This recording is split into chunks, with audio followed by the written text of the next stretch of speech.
మీరు సువార్తను ప్రకటించండి, అనేక మందిని ఆత్మలను సంపాదించండి. ఈ సంవత్సరంలో మనం ఎంత సంపాదించాం, మనం ఏం చేసాం అనేది పక్కన పెట్టేసి, అసలు ప్రభు కోసం ఈ చివరి నెల అయినా నాకు అవకాశం ఉంది, 11 నెలలు నా ఇష్టానుసారం జీవించాను, నా ఇష్టమైన పనులు చేసుకున్నాను, ఈ 12వ నెలలోనైనా నేను ప్రభు కోసం ఏదో ఒకటి చేయాలి అనేది మనం ఆలోచించుకొని ఖచ్చితంగా దేవుడి పని చేయాలి.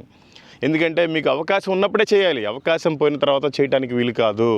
అందుకే యోహాను సువార్త 9వ అధ్యాయం 4వ వచనంలో ఈ విధంగా వాక్యం సెలవిస్తుంది, పగ్గలున్నంత వరకు నన్ను పంపిన వాని క్రియలు మనము చేయుచుండవలెను, రాత్రి వచ్చుచున్నది అప్పుడెవ్వడను పని చేయలేడు. ఈ నెలలో మనకు అవకాశం ఉందేమో, ఆ తర్వాత ఇంక మనం చేయడానికి వీలు కాదేమో.